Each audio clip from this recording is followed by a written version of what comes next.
It's no joke when you choke, so get LifeVac and live. Without breath, there'll be death. So get LifeVac and live. Get LifeVac and live. Get LifeVac and live. LifeVac and live. Welcome back to In the Arena, the fastest growing podcast / radio show where real stories, real challenges, and real solutions take center stage. I'm Rick Fatscher, joined today by my co-hosts, Patrick O'Rourke and Gabby Fatscher. You know, each show we connect with guests who are making an impact where it matters most, in our communities, in public safety, in service, and in the everyday moments where courage meets action. And as always, today's episode is brought to you by LifeVac, the simple, proven device that has now helped save thousands of lives around the world. Today, we're honored to welcome someone who embodies leadership, service, and a commitment to protecting others, Mr. Donnie Woodyard. Donnie has dedicated his life to elevating emergency medical training and standards across the globe, and his work continues to influence how responders save lives every single day. So settle in, wake your neighbors, phone the kids. This is going to be a powerful conversation. This is In the Arena. Pat? Man in the arena. Well, people in the arena. We are having a debate, Gabby. Yeah. How do you feel? Do you think which should be the man in the arena or in the arena?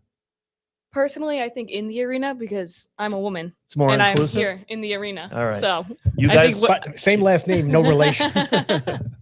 hey, listen, we asked for, if nothing, we asked for honesty, and we appreciate Right. that. So we'll bring it up before the crew This is your last show. and the. No, it's awesome, and you know, each week we have great guests join us in the arena from their arena, and this week, really excited Yeah, what a to resume. speak to what a resume, what a background. Donnie Woodyard joins us from Colorado, and there he is with a smattering of applause. Hello. Good evening, sir. Good Listen. evening. It's great to be here. Oh, and it's great to have you. Listen, what pulled you into this world of EMS? Was it a calling, an accident, or one of those? I wound up there. I just accidentally got into it. Yeah.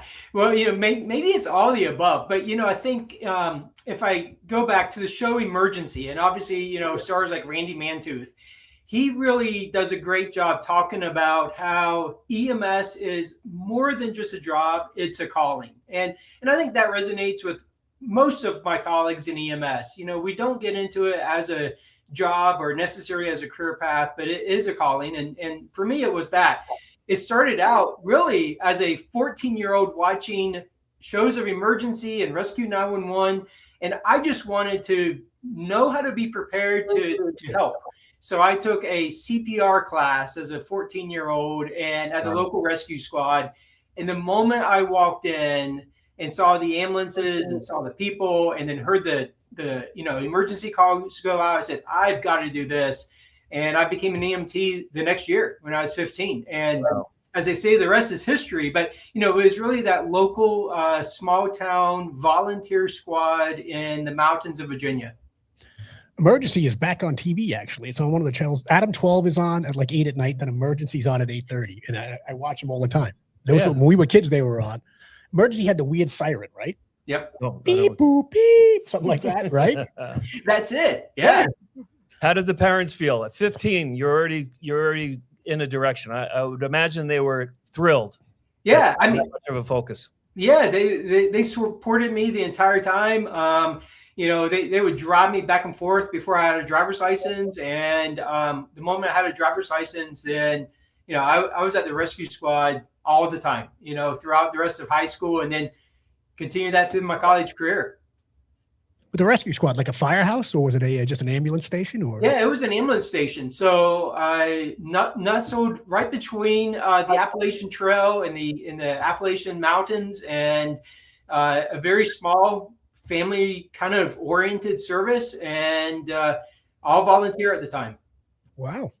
Yeah, and with all the roles that you've had, and you've had them all, what would you say was the most rewarding role? Oh man, I've never been asked that question. I think I think it probably was my time in the war zone in Sri Lanka. So I went there after the tsunami and was responsible for leading both development of a new national EMS system, but also leading the response and field hospital units during the war. And I mean, those were, 20, 24-hour days back to back. We had tens of thousands of patients, difficult conditions, and just to be there and really live amongst the people we were serving for months on end in really difficult conditions. But I saw resiliency. I saw the genuineness of humanity come through. I saw people who were enemies on paper help each other and save lives. It was a difficult but beautiful and impactful time. Yeah, just for context, which war are we? Yeah, so it was a civil war in Sri Lanka. So it went on for 30 years. Sri Lanka is an island nation off the coast of India, and about 21 million people. And it was a 30-year civil war. And I went there after the tsunami, and there was a ceasefire, and the ceasefire broke down when I was in country, and it came to a really difficult, bloody end to that battle. Yeah. Well, you went there for the tsunami, though, right? I did, yeah. And then you were they were using your methods and your tech. You basically set up the whole operation, the protocol. Yeah. So right after the tsunami, the country realized that they really had no emergency system, and so they reached out. And it's kind of funny. They asked if I would go for 6 months. So I was an EMS chief in Indiana at the time. So I took a 6-month leave of absence that turned into almost 10 years. So never went back. But when we got there, I was helping the government, the Ministry of Health, and the Office of the President design and set up an EMS and trauma system for the country. But when the war restarted, we had to pivot, and we really became frontline responders. So we were developing the system and responding at the same time. So we were literally building the airplane that we were flying on in real time. Amazing stuff. Now, do you have family here? Just parents, sister, 5 nieces and nephews. So yeah. Amazing. And how did that leave that you took that turned into 10 years? Were you able to come back to that in Indiana? No, I mean, so much changed. Spot, yes. Yeah. No, so much changed during that time. And Sri Lanka turned into multiple countries and a whole new career path. So needless to say, I resigned that job in Indiana. And then when I came back a decade later, that's when I pivoted and went into state EMS and national EMS leadership here in the U.S. So life had changed quite a bit. And when did it change for you in terms of your serving as EMT and writing protocols in Sri Lanka? And when did it change really to get involved with the legislation and the all the mechanics that are in your field? Yeah. So in Sri Lanka or in the U.S.? So both. Yeah. So in Sri Lanka, it was really from day one. I mean, so day one, they asked me to come and really help outline the plan for the system. So we were talking about things like, the law and the structure that we would need. Now, I had no idea what I was talking about at the time. I mean, I was a much younger. Faking it until you make it. Faking it till you make it. Yeah. And luckily I had some really good advisors and mentors, and that was so important. And, but we kind of worked the system and developed it. And then it's important to note, those changes didn't happen overnight. Nothing happened overnight. That was 20 years ago that I went there. And today they have a system that's amazing, but, progress was slow. And, every time we would take step forwards, we would take steps back. But the key was to keep your eye on the prize, keep your eye on where you want to be, and accept that part of creating something new is going to be being beat up. It's going to be loss. It's going to be challenges. And you learn from that. And, we did. And more importantly, the team there around me did. And then in the U.S., it was really after I came back, so I'd done Sri Lanka and the Haiti earthquake and a number of other countries. And then I get plugged into state administration in Louisiana, and I had to learn all over again, and I had to learn the U.S. politics and how to navigate that. And, I made it all difficult. Yeah. Oh boy. I think the U.S. politics was more difficult in many ways. Yeah. Red tape. Everyone's looking to get paid. Yeah. It's like, I tell people it's like playing 3D chess, right? So you have to have strategy, but you have to have strategy layered with strategy layered with strategy. And to make lasting impact, you have to play the long game. Lasting impact never comes in the short game. Yeah. You mentioned mentors earlier because, beside the television show, the mentors that you had, were they more in Sri Lanka or back here at home? Yeah, I mean, both. I am so grateful, though, for my mentors back here at home. Mm-hmm. So even when I was in Sri Lanka, I was able to phone a friend, and I was able to phone state EMS directors who, at the time, if you had told me I'd ever be a state director, that was so far off my radar. Like, I was like, oh, I can't even call this person, much less fathom being in that role. But I would call state EMS directors, like, Mike Garvey in Indiana, who's, retired many years ago. And I would call people in the national EMS office at DOT, and they would answer my call, give me assistance, talk through questions with me, a number of great EMS physicians. So I really learned the value of surrounding myself with people who are smarter than me, more experienced than I am, and really trying to listen and learn from them. Yeah. If you look at the new generation of EMTs, what advice would you give someone that's just coming into it for the first time? Oh, yeah. I think number one is surround yourself with mentors. Number two, be aware of burnout. It's a tough job. And so be aware of burnout and make sure you've got the support, the mental health, the structures around you. Don't be afraid to ask for help and take time off. And then number three is a profession always raises standards. And if at any point someone suggests that the answer to a difficult problem is lowering or compromising the standard, you need to get a new mentor or you need to follow a new leader, because that's not going to be the answer. Yeah. A couple of weeks ago, we had Mr. Garrett Biss, a retired pilot from the Marine Corps, and he's working now in addiction recovery and also mental health awareness and trying to, get a handle on the amount of burnout, the amount of suicide that impacts this community. Is that a concern for, in the EMS world? Oh, it's a huge concern. And, one of the things that I'm grateful I was able to be a part of in my time in Colorado leadership is people who went before me came up with a great idea. And that was to help fund a state mental health program for EMS responders. And when I got in the state, the program was struggling. It was not reaching and having the impact. So we completely retooled this program.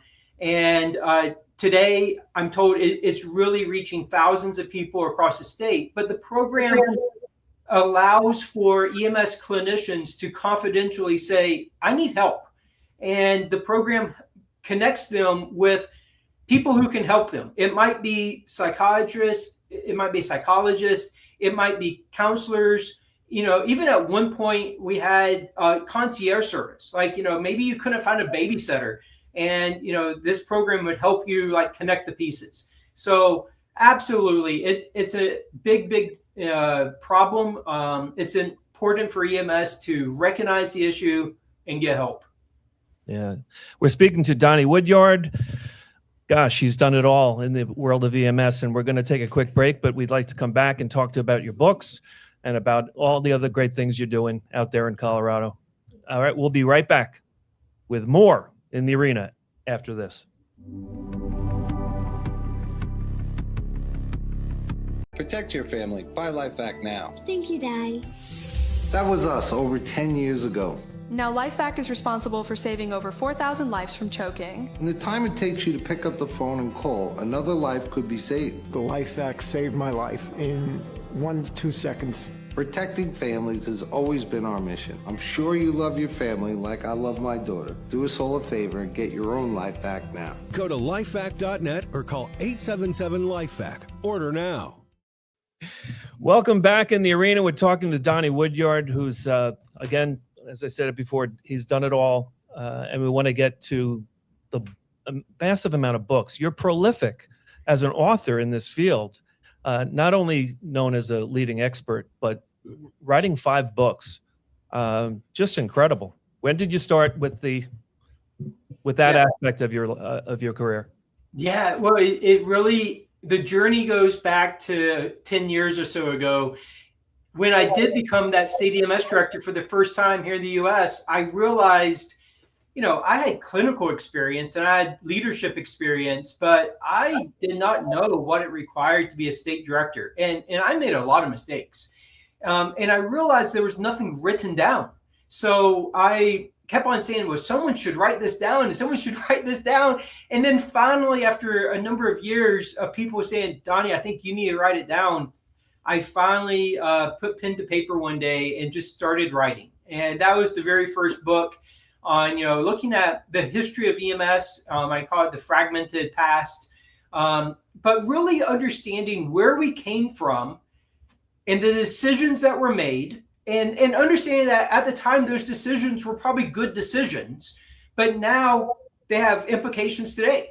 And so really researched and wrote that first book, and I didn't know if it would take off or not, and people seem to like it, and it's a reference book, and I learned a lot through the writing process.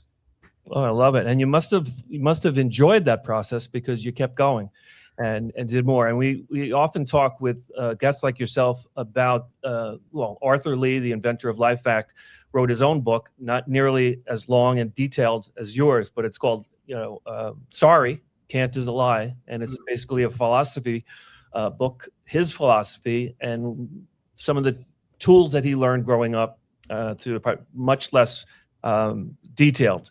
But after EMS in the United States, fragmented past, future of opportunity, what was the next book?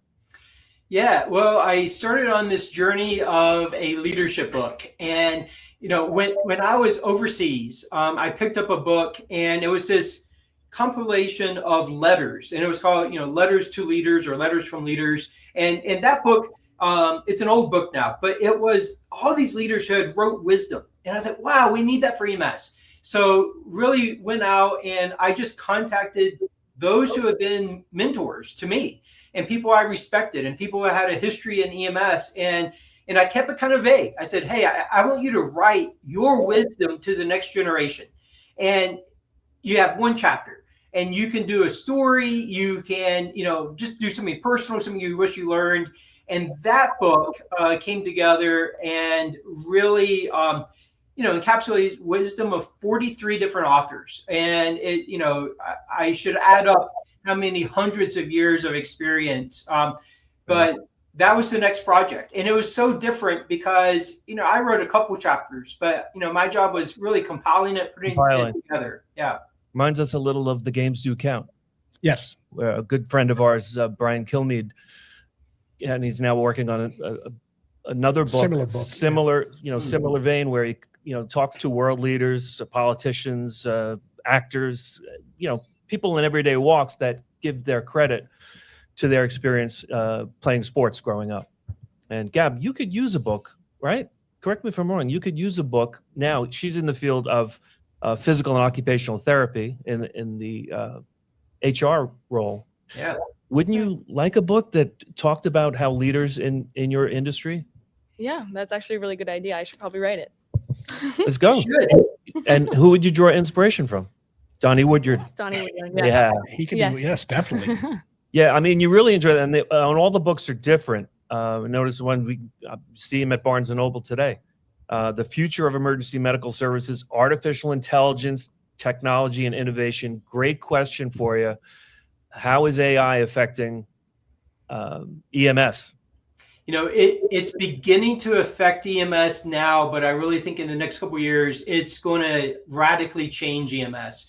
So for good or for bad? Oh, for good. And well, let me caveat that. I think it's going to be good if EMS fully embraces it. If EMS resists, then I think it's going to be a vulnerability that could really shake the foundation of all of EMS.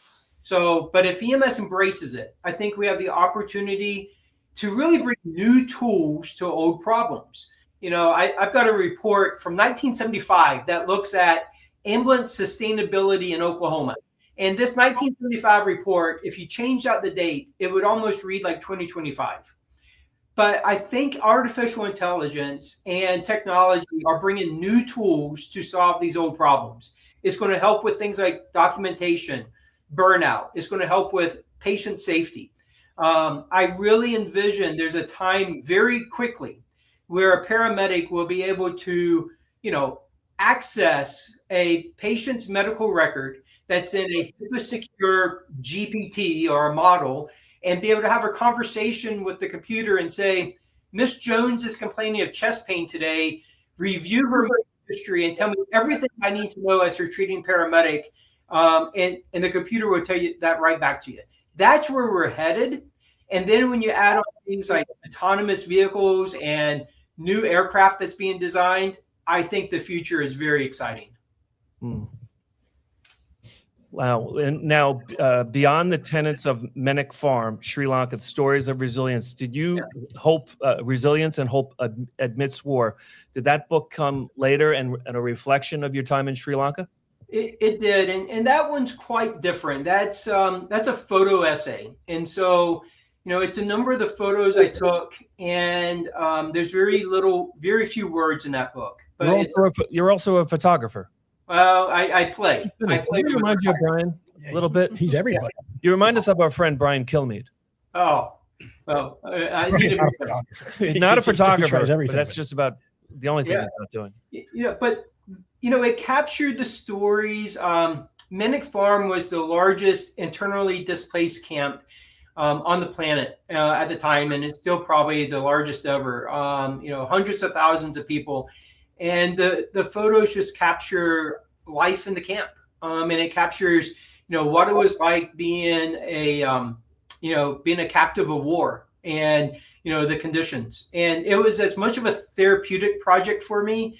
In fact, that's really what it was. I wanted an outlet to be able to capture my experiences in a way, and put it out for some people to capture history as well. I didn't want history to forget that event. Now, when you were in Sri Lanka, were there like doctors, hospitals, any type of support system besides the EMS? Yeah. So, Sri Lanka had a healthcare system. In fact, some of their healthcare stats are pretty impressive.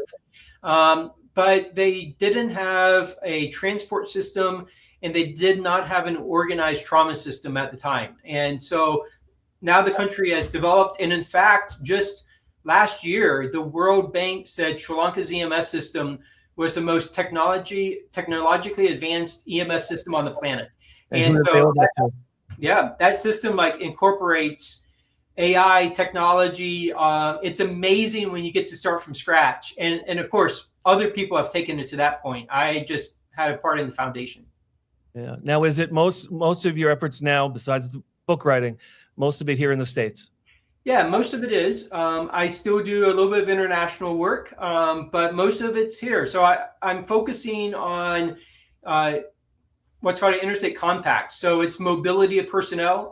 So it's so that one license of an EMT or paramedic is recognized in multiple states. And that requires new laws to be passed, and trying to get 50 states, with the same type of standards and to recognize licenses. So that's been a huge project. And that's what I do most of my time now. Yeah, just refresh my memory on, because I watched an interview of yours from an earlier earlier appearance. Compact and the interstate need for licensing and credentials. Yeah. And is it among, how many states do you find yourself trying to get cross credentialing? Yeah, absolutely. So we have 25 states that's passed the law, and they one license is valid in all 25. We have 3 additional states that their governors have committed to passing the law, upcoming legislation this next session, and we have it pending in 3 additional states. So, we're at 25. We hope to close the other 25, and maybe this year we'll advance 5 or 6. So it takes time for the legislative process to happen. Now, let me just take a shot in the dark, throw a dart at the dartboard.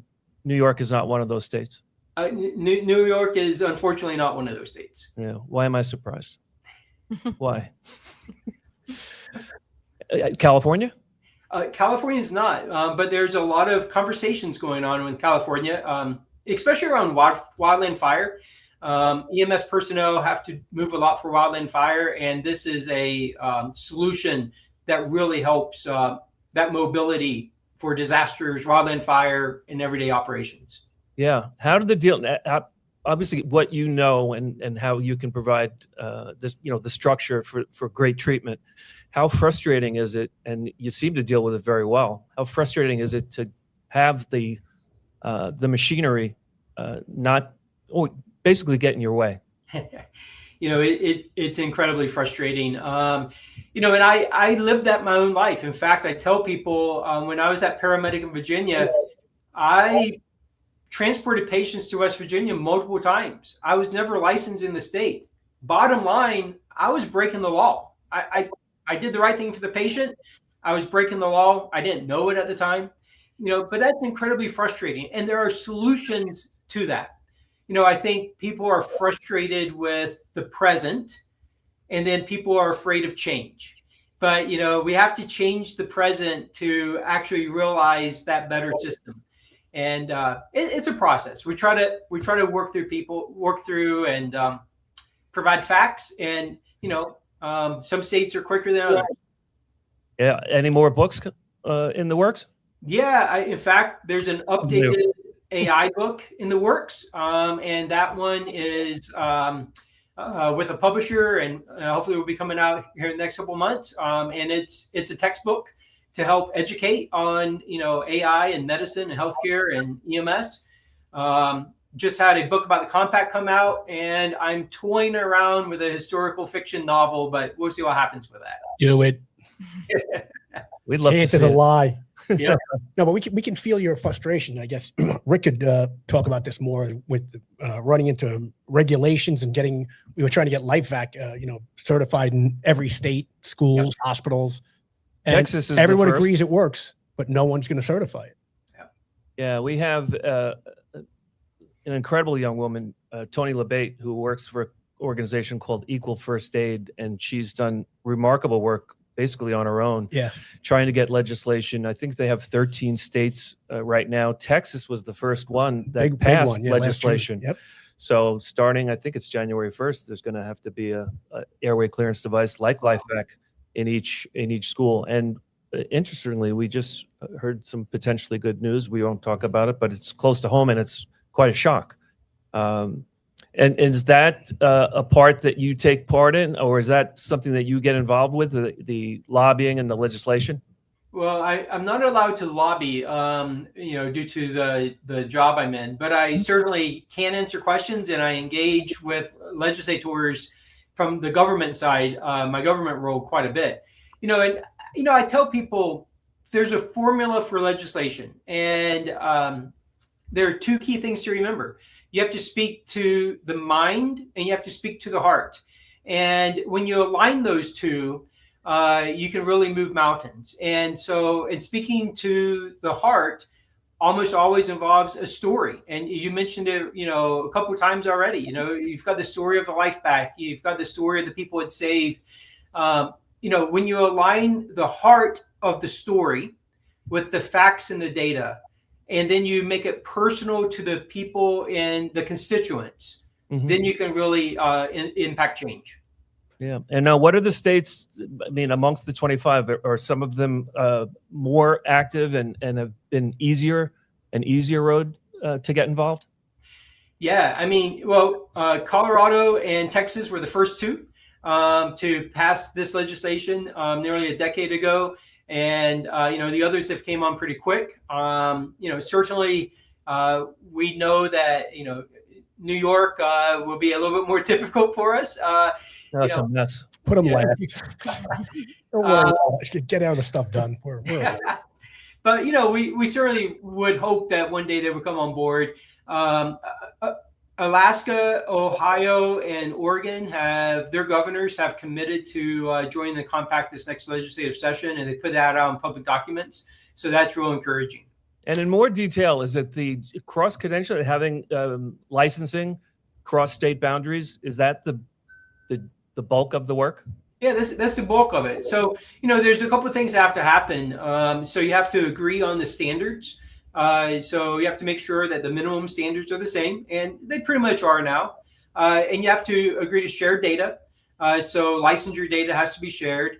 And then you have to, and this is big, you have to trust your colleagues in another state. And, you get into a state pride issue. But at the end of the day, a paramedic in state A is really no better or worse than a paramedic in state B. We solved that issue many years ago. There's national exams and national standards. And so you have to trust your neighbor. And sometimes it's difficult to build trust for your neighbor. And sometimes people feel like they're giving up some authority when you move into a shared egos involved. Yes. Yeah. Yeah. I hate to even ask this because I'm afraid of the answer. Red and blue states, does that have any bearing? Actually, no. And so I know, surprisingly, the EMS Compact in the 25 states it's passed in has a 98.5% yes vote, bipartisan. So it is a very strong bipartisan bill. You just have to get it. You just have to get it introduced and get it up to that spot to where it can actually go for a vote. I'm sure when you're transporting and saving people, no one ever asks, are you a Republican or a Democrat? Never been asked that. We're in the field where no one cares about politics at that point. Yep. Never been asked that. We think the same way, unfortunately, sometimes with spokespeople or thought leaders or someone that gets affiliated with our company, sometimes run into trouble. But we're going to be back. We're going to have a quick break. We'll be back with Donnie Woodyard. We're talking about EMS and everything he's been up to, and we'll be back right after this.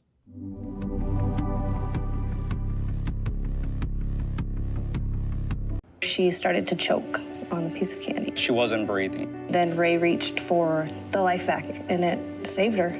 She could have easily died that day. A LifeVac saved her life. What I would say is don't need a LifeVac and not have it. Have a LifeVac and hopefully never need it. Recently, the American Red Cross has added anti-choking devices as an option when standard protocol fails or is not feasible. Go to lifevac.net or call 877-543-3822. You're in the next thing. Welcome back in the arena. My name is Rick Fatscher. I'm here with Patrick O'Rourke and Gabby Fatscher, who's talking a mile a minute. We can't. Gabby, when they say your name, go like this. And with the bookends. We've been talking to Donnie Woodyard, who has just done it all in the EMS, in the world of EMS. He's done it not only here in the States, but in Sri Lanka and many other countries. I wanted to ask him about Haiti. Yeah, actually. go ahead. So you're saying there's burnout and there's a lot of stress, obviously, in this job. Yeah. I had a friend. He made a lot of money on Wall Street. Now he's retired, and he flies sick kids around the country to. If a doctor says I can treat that kid for free, but they're in Buffalo, you're in Boston, he flies them back and forth for free. And when Haiti happened, he has a big enough plane. It's a Pilates, where you could get medical equipment on it, like heart pumps and incubators and things like that, but small enough to land in these small airports. And he said, I would come in at night. After dark, you couldn't leave. But he said, I'd come in, I'd drop off this equipment, and they would say, you can't leave the airport because they're watching over the fences, and there's really no law, and they will kidnap you because they know you're rich, you have a plane. So that's what you guys are dealing with all the time over there in Sri Lanka and in Haiti, right? Yeah, Haiti was incredibly difficult, and we had safety issues. I arrived a few days after the earthquake and spent 6 months, and yeah, we had safety issues and logistics challenges. It was a unique spot. Yeah, he said it was terrifying, and I could see where you'd get burnout from that. That's for sure. Yeah. What other natural disaster? I mean, you went to Sri Lanka after a tsunami. Haiti was that a tsunami as well? That was the earthquake, the 2010 earthquake. Yeah. What exactly, like, how do you get called? You work for the government. Well, at that point, you were working for the government, or is it a private organization like the USO? Or yeah, I've always had about 5 different hats on, and so I've worked for the UN, the WHO. I've been government contractor. I worked for NGO, non-government organization, and so that one originated with a NGO, a medical NGO, and asked me to lead the operations there based on my background. And then we coordinated government funding and, UN and WHO stuff as well. Yeah. Wow. How many people did you have under you? How many people were you running? At the peak in Sri Lanka, I had a staff of 600. Oh my goodness. Yeah. And they were all, what are you doing on this podcast? You're like big time. I was going to say that earlier, but I didn't want to make him feel bad. He had just joined us. He'll get us some viewers. This guy's unbelievable.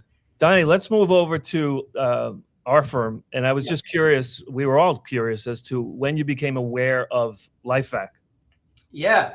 I think it was probably, 2014, maybe. Early.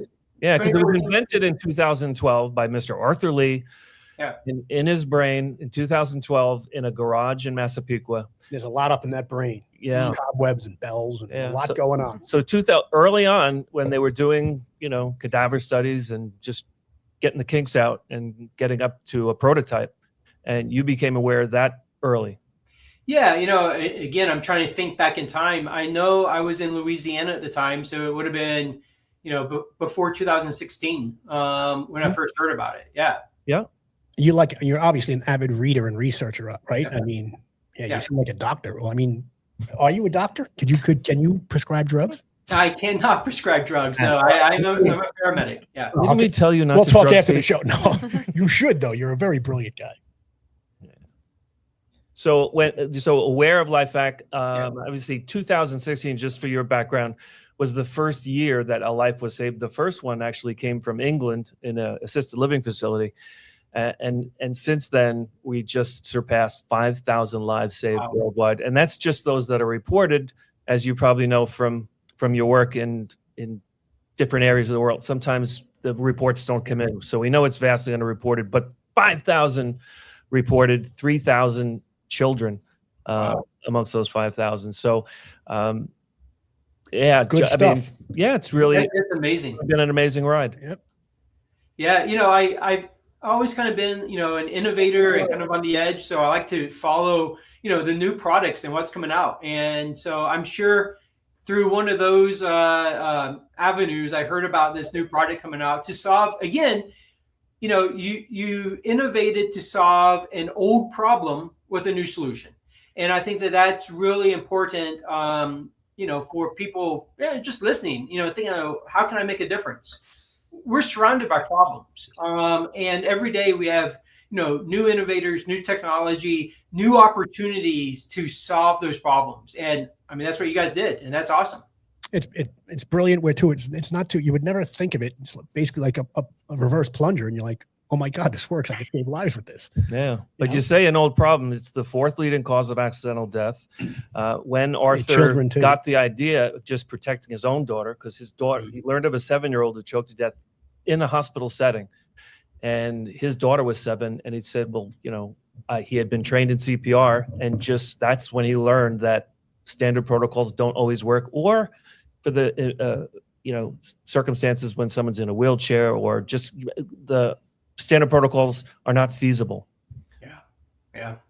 I think back as even as a paramedic, you have these long McGill forceps, and I don't know how many times I've, tried to manually see and remove an object. That's a difficult procedure to do. And oftentimes it's too late. And, I love the innovation that you have that, a layperson can use it. Yeah. Were you at EMS World this year? I was. Yeah, our own roadshow, Ryan Warner was there, along with Heidi Felix. I'm sure you were, leading seminars and discussions, and weren't able to stop by the LifeVac booth. I do remember seeing it, and probably waved and said "I." Yeah. Yeah. So what type of seminars were you leading this year? I did an AI seminar and a leadership seminar. So we really talked about the future and leadership strategies and how leaders in EMS today can be prepared and respond to AI. And, even things like change management and, not being afraid of the technology. So we covered some of those things. Yeah. Do you see that as the biggest concern as you look forward to the next 5 years in EMS? That laid out is going to be AI? Yeah, I mean, I really think it is going to be AI. And my biggest concern is, I call it either the taxi cab syndrome or the BlackBerry syndrome. But I go back and I tell people about, taxis a little over a decade ago when ride apps came. And the taxi industry resisted. And they said, oh, that's not going to be safe. You can't use it. You can't trust it. They had the opportunity to embrace the technology and integrate it, but they fought. And today, they've lost 70% of the market because they believe that the only mechanism for unscheduled transport was a taxi. No, that wasn't the answer. People needed unscheduled transport, but there was new ways to do it. And I think in EMS, it's going to be very similar we know not everyone needs an ambulance. We already admit that. And so I think what AI technology is going to give us ways to provide those services at a better cost, safer, more efficient, and even things like autonomous vehicles, the Waymos of the world are going to intersect with medicine and transport. So we have to be the one embracing and guiding that innovation. That's the 1 hour talk in 20 seconds. Well, I can't think of a better leader than Donnie Woodyard. I mean, it just really an incredible vision, a great attitude. Yep.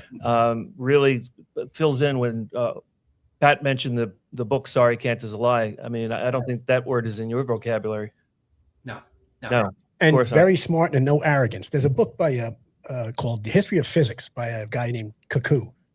And he goes in 1705, 1805, and 1905. They got the best scientists in the world together and said, what do you think it's going to be in 100 years? And in 1905, the smartest guys in the world were saying, this is it. Nothing else can get invented. It was horse and buggies. The car wasn't invented yet. Medicine's at its peak. It's all at its peak. Nothing can get better than this. That was in 1905. And his whole point is, don't be arrogant. It's gonna Moore's law. It's gonna explode. It's gonna keep moving. So, like he was talking about the taxi industry and milkmen and other industries that got passed by because they didn't know how to, accept what's coming. That's it.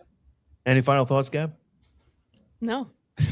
They call her Gabby because she talks so much. It's the name. I'm Flabby. She's well, Gabby. Listen, Mr. Woodyard, we appreciate you so much joining us in the arena, and we hope this isn't the last time.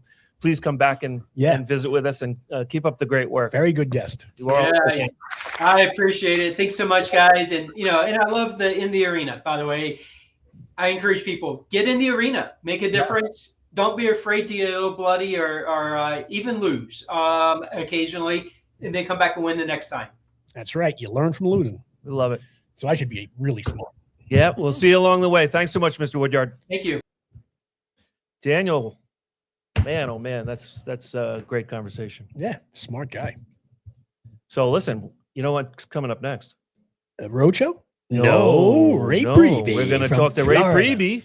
We're going to talk to Mr. 3000 after this. Stay with us.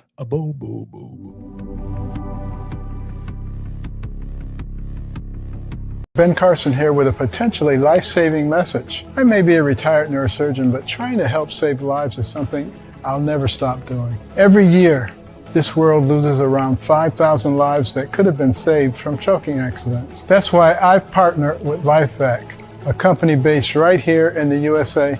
It's simple to use, can be used on adults and children, plus it's guaranteed for life. Most importantly, if you ever have to use it in an emergency, they replace it for free. Join me on my mission to ensure every home, business, restaurant, and school in this country has a LifeVac. Go to the lifevac.net and order your very own life-saving device today. Thank you. Hey, welcome back in the arena. My name is Rick Fatscher. It has been all night. and here with Patrick O'Rourke and Gabby Fatscher. Donnie Woodyard was with us, and what a great guest. Smart Learned guy. so much. Yeah. Humbled. He's humble. Humbles me. I mean, he's just done so much. 5 books, worked around the world on EMS legislation and implementation, and just really, really an amazing. I once won a slider reading contest. I've done things too. Yeah, absolutely. No, it was only 2 weeks ago. I sidestepped on my diet, but anyway, go ahead. So you didn't peak early? I haven't peaked yet. Yeah. Well, I think maybe I did. I think I peaked in like 3rd grade when I made the All-Star team at Birch Lane. For the grade older above. grade above. Yes. And I think it was my Heisman Trophy minute. I'm not even thinking this is possible, but do you think Kevin's influence on his classmates, your older brother, had anything to do with that? Yes, all of my brothers beat me up every day. So. No, I meant then throwing you a bone and saying, you know what, hey, look out for my brother making the All-Star team. No, he was mad about that. Oh my goodness gracious. Anyway, probably to this day. Birch Lane News. Gab, what'd you think of Donnie Woodyard? I was speechless. Like I didn't even know what to say the whole time because he's really incredible and really an incredible very guest. inspirational. Yep, impressive. Yeah. Yep. You know who else is incredible and inspirational? Ray Priebe, Mr. 3000.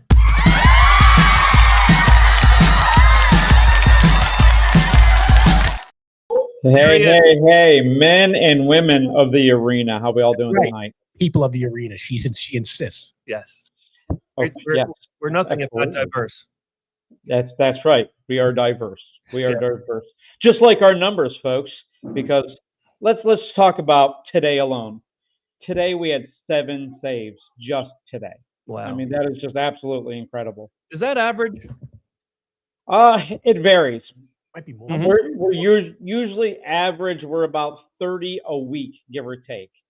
So we're right around 4, 5 to 7. So it varies, but 7 is a good number. I think our record, I want to say, is 11, if I remember correctly, 11 in one day. I think Arthur said 12. There was a 12 once. Was it a 12? I've seen higher. Yeah.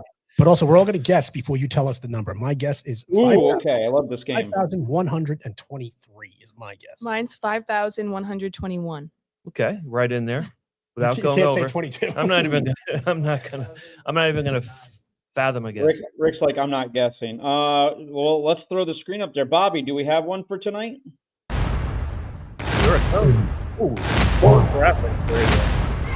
5,105 lives saved, of which 3,000 over 3,000. 81. Hold the phone, folks. A message just came in.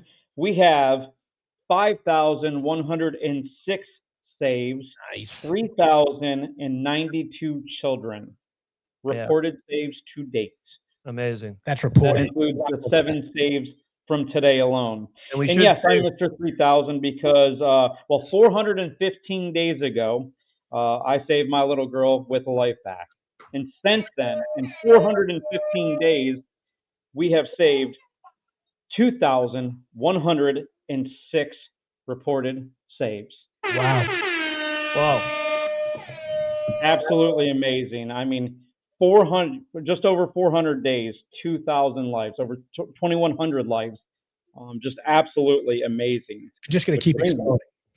Which brings me to the highlight of the week, which is a good one. On December 5th, a 6-month-old boy in Georgia choked while eating a green bean. Basic life support protocol was followed, and LifeVac was used 3 times. Now, I'm going to pause right there because for a LifeVac, I read these every single day. And for a LifeVac to be used 3 times, you rarely hear it ever going above 1. Usually it's first time, maybe twice. Hey, but 3 times, this was a major blockage for it to be used 3 times. And Ray, you know better than anyone that in that instance, and Arthur designed it because he knew that he, in that situation, would be panic-stricken. Absolutely. Yeah, absolutely. So if you just get a little bit of a seal, or you messed up the first 2, you hear that often enough. Where people, all right, I knew this 3rd one, I really had to keep feel. Exactly. Yeah. Yeah. So, and again, like you said, a lot of people panic. They're it's a stressful situation when you are watching a loved one face the worst possible scenario, and it's up to you to save them. So again, it's very stressful. But again, LifeVac, Arthur made this device so easy to use. Place, push, pull, done. It's literally that simple. But I got a great story from the mom. He was making a noise at first and then stopped. He was making a gargling motion, and then he started moving his arms and turning red. I got him out of his chair and tried back blows as my husband grabbed the LifeVac. Placing him down on the floor, I was able to use it to dislodge the green bean. I was always comforted knowing I had a LifeVac at my fingertips. It's truly the thing I recommend to every single mom and family member. Every household on my side of the family has one. Ours stays in our diaper bag, so it's always with us. We are so thankful for this tool. I cannot express my gratitude with words. Thank you, LifeVac team. Wow. And